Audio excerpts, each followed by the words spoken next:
झारखंड में सरकारी नौकरी का सपना देखने वाले हजारों अभ्यर्थियों के लिए जेपीएससी की 14वीं सिविल सेवा परीक्षा अब सिर्फ एक परीक्षा नहीं बल्कि बड़े सवालों का मामला बन चुकी है। शुरुआती ओएमआर शीट में कथित गड़बड़ी और परीक्षा एजेंसी की भूमिका से हुई, लेकिन जैसे जैसे सीआईडी की जांच आगे बढ़ी, सवाल आयोग के अधिकारियों और तत्कालीन अध्यक्ष एल खयांगते की भूमिका तक पहुंच गए। अब ईडी की एंट्री ने इस पूरे मामले में कथित आर्थिक लेन देन की आशंका को भी जांच के दायरे में ला दिया है। ऐसे में सवाल है कि आखिर 14वीं जेपीएससी में ऐसा क्या हुआ कि मामला ओएमआर शीट से निकलकर आयोग के शीर्ष स्तर पर जांच एजेंसियों तक पहुंच गया। आइए पूरे मामले की कड़ियों को एक एक करके समझते हैं। 14वीं जेपीएससी पीटी परीक्षा में कथित ओएमआर हेराफेरी और डिजिटल रिकॉर्ड से छेड़छाड़ के आरोपों ने पूरे मामले को गंभीर बना दिया है। सीआईडी ने आयोग और परीक्षा एजेंसी से जुड़े कार्यालयों से ओएमआर शीट, कंप्यूटर और डिजिटल उपकरणों से जुड़े साक्ष्य जब्त किए हैं। जांच एजेंसी ने सफल अभ्यर्थियों से उसकी ओएमआर कार्बन कॉपी भी मांगी ताकि अभ्यर्थियों के पास मौजूद रिकॉर्ड और आयोग के रिकॉर्ड का मिलान किया जा सके। इसी जांच के दौरान आयोग के कर्मचारी सोनू कुमार की भूमिका भी सामने आई, जिस पर श्वेता गुप्ता के निर्देश पर ओएमआर और डिजिटल रिकॉर्ड में कथित हेरफेर में मदद करने का आरोप है। जैसे जैसे जांच आगे बढ़ी, तत्कालीन जेपीएससी अध्यक्ष एल खयांगते की भूमिका भी जांच के केंद्र में आ गई। सीआईडी ने उनसे परीक्षा संचालन, प्रश्न पत्र, रिजल्ट तैयार करने की प्रक्रिया और परीक्षा एजेंसी टीडीपीएल के चयन को लेकर पूछताछ की। जांच के दौरान श्वेता गुप्ता और खयांगते को आमने सामने बैठाकर भी पूछताछ की गई ताकि दोनों के बयानों का मिलान किया जा सके।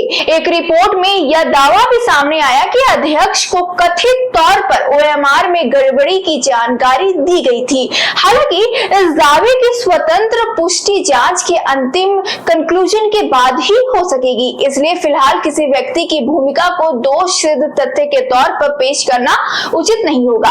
अब इस पूरे मामले में परीक्षा आयोजित कराने वाले एजेंसी यानी टीडीपीएल भी जांच के केंद्र में आ गई है।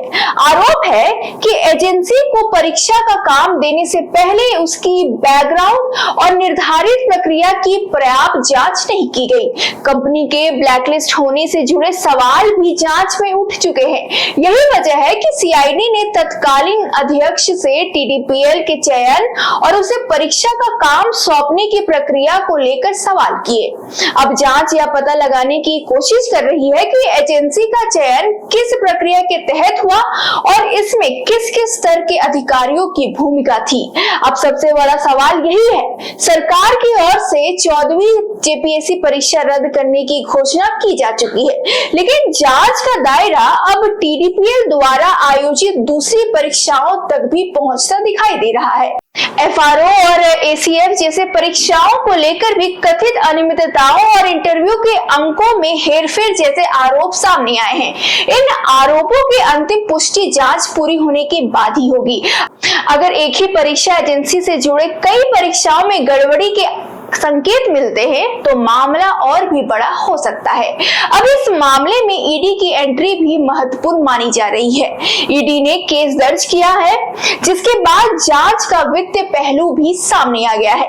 सवाल उठ रहा है कि क्या कथित परीक्षा अनियमितताओं के पीछे पैसे का लेन देन था? क्या अभ्यर्थियों से रकम वसूली गई? अगर पैसा लिया गया तो वह किस तक पहुंचा और क्या इसके पीछे कोई संगठित नेटवर्क था? इन सवालों के जवाब जांच के अगले चरण में सामने आ सकते हैं। अब पूरे मामले को जोड़कर देखें तो कई कड़ियां सामने आती है। परीक्षा एजेंसी का चयन, प्रश्न पत्र और ओएमआर की सुरक्षा, डिजिटल मूल्यांकन, रिजल्ट तैयार करने की प्रक्रिया और कथित हेरफेर। अब सीआईडी के सामने सबसे बड़ी चुनौती इन सभी कड़ियों और जोड़कर यह पता लगाना है कि कथित गड़बड़ी किस स्तर पर हुई और इसमें किसकी क्या भूमिका थी। फिलहाल 14वीं जेपीएससी परीक्षा रद्द हो चुकी है, लेकिन अभ्यर्थियों के सवाल अभी खत्म नहीं हुए। ओएमआर में कथित हेरफेर किसने किया, टीडीपीएल को परीक्षा का काम किस आधार पर मिला और क्या किसी अधिकारी को पहले से गड़बड़ी की जानकारी थी, और सबसे बड़ा सवाल कि क्या यह मामला सिर्फ एक परीक्षा तक सीमित था या इसके पीछे कोई बड़ा नेटवर्क काम करता था। इन सवालों का अंतिम जवाब सीआईडी और ईडी की जांच से ही सामने आ पाएगा। इसलिए अभी आरोपों को निष्कर्ष मानने के बजाय जांच के नतीजे का इंतजार करना जरूरी है। लेकिन इतना जरूर है कि जेपीएससी का यह विवाद अब सिर्फ एक परीक्षा की अनियमितता नहीं बल्कि पूरी भर्ती प्रक्रिया की पारदर्शिता पर बड़ा सवाल बन चुका है। फिलहाल इस खबर के लिए इतना ही। कुछ और भी इससे जुड़े अपडेट आएंगे तो हम आपको अपने चैनल के माध्यम से बताते रहेंगे।